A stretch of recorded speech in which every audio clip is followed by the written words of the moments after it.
Bonjour, aujourd'hui à travers l'observation de ce que nous mangeons, de comment nous nous alimentons au cours de la journée, nous allons établir un lien un peu plus fin entre ce que nous ressentons au niveau physique et tout ce qui se passe au niveau émotionnel et mental. Alors déjà en préambule, tous les signaux physiques que peut nous envoyer notre corps, toutes nos sensations, ce sont des choses qui sont vraiment très précieuses.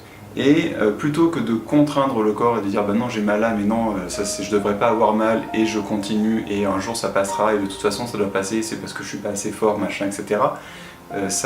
Non, c'est faux. Notre corps nous envoie des signaux, nous donne des sensations, c'est justement pour nous dire quelque chose. Et c'est précieux parce que ça vient de nous, de notre matière. Passons maintenant au sujet du jour à proprement parler.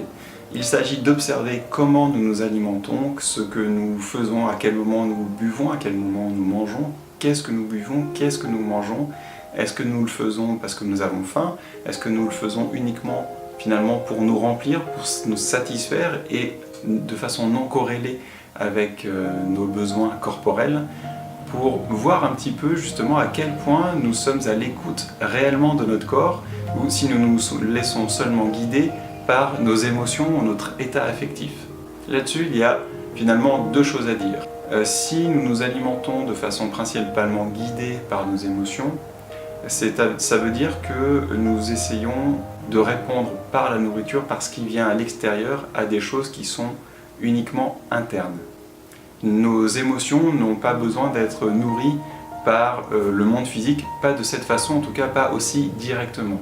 Donc nous sommes dans un mécanisme de compensation, et ce mécanisme de compensation, certes, sur le moment va nous faire du bien, mais ça ne va pas venir combler le manque que l'on essaie de combler avec ça, parce que c'est pas la même nature.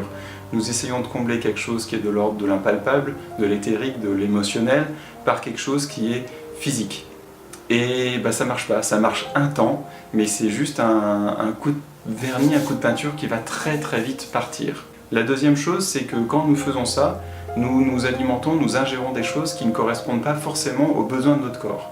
Du coup, ça va avoir des incidences qui ne sont pas forcément très bonnes. Si nous prenons trop sucré, on va pouvoir risquer de prendre du poids, on va avoir les problèmes éventuellement de diabète, de cholestérol, de machin, enfin il y a plein de choses comme ça qui peuvent en découler, et du coup on peut se faire du mal en croyant se faire du bien.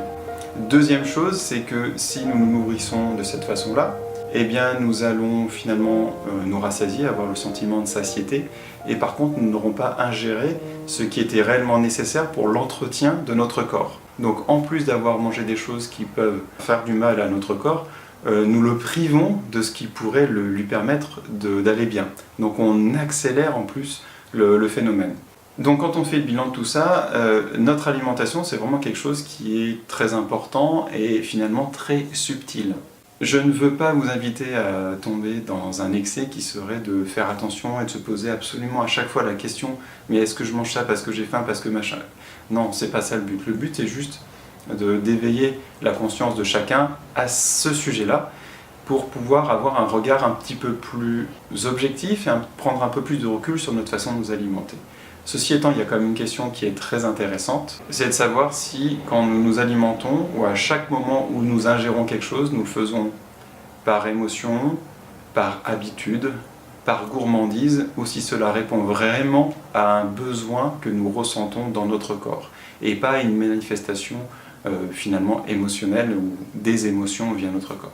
Voilà, j'arrête là pour aujourd'hui, je vous laisse faire cette analyse, avoir ce regard sur vous-même au cours de la journée ou au cours de plusieurs jours, bien entendu.